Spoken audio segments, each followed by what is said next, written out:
Military historians often focus on the size of an army or the reach of its weapons, but the conflict at the center of the Ramayana suggests that a war is decided long before the first arrow is fired, dictated by the internal physics of the two men leading them.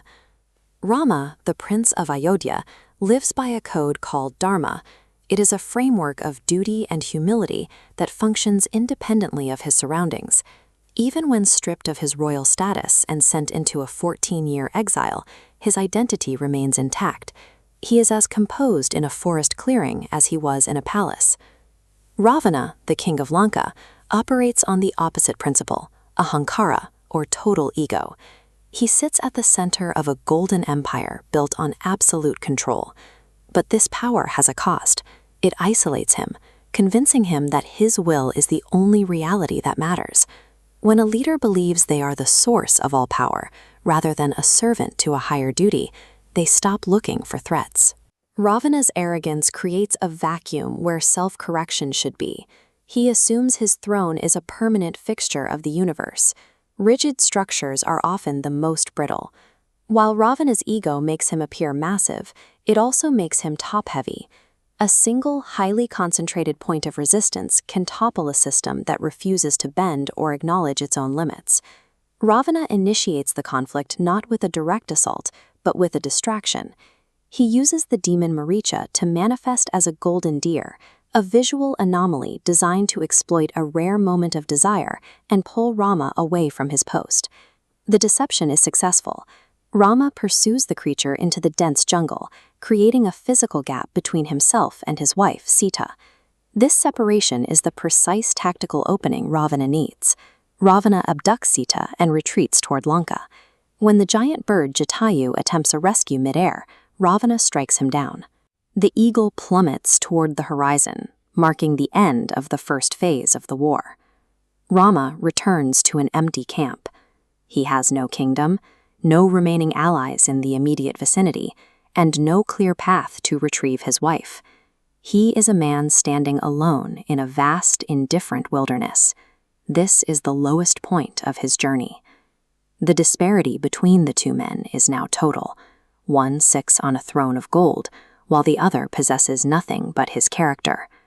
The events that follow test whether that character alone can dismantle an empire. Rama moves from grief to a strategic search. He does not try to match Ravana's brute force with his own. Instead, he begins to rebuild his influence from the ground up, one interaction at a time. The structural difference between their two regimes is clear. Ravana's power is a vertical pillar. If the top is removed, the system collapses. Rama builds a horizontal network of voluntary connections.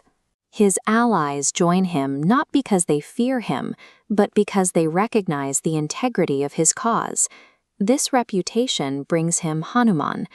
Hanuman represents an asymmetric advantage, a warrior of immense capability who serves without the need for payment or coercion, driven entirely by a shared sense of duty.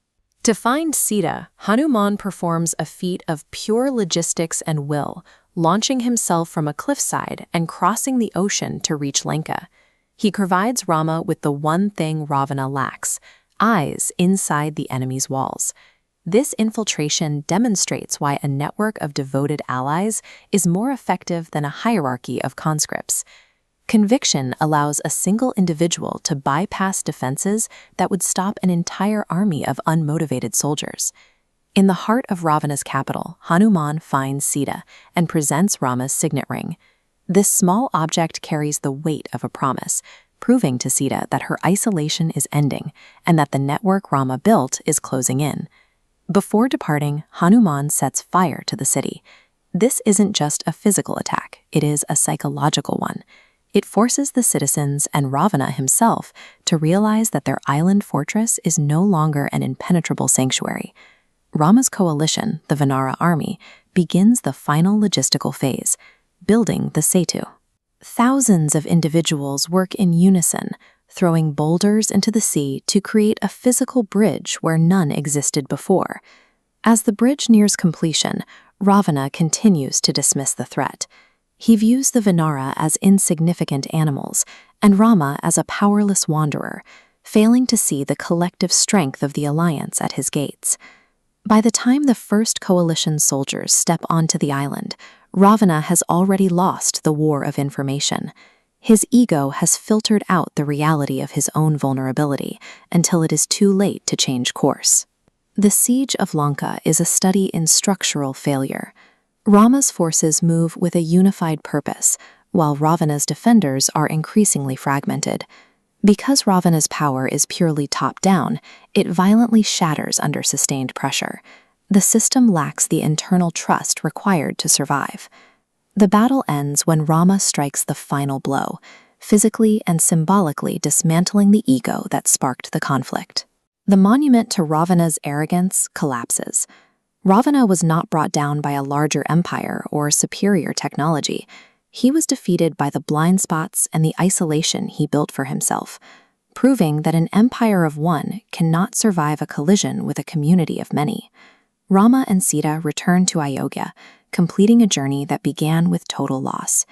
Their restoration marks the victory of a system based on duty over one based on self-interest. This outcome highlights a recurring pattern in leadership. Wealth and power provide a temporary shield, but they offer no protection when the leader's own arrogance cuts them off from the truth and from their people.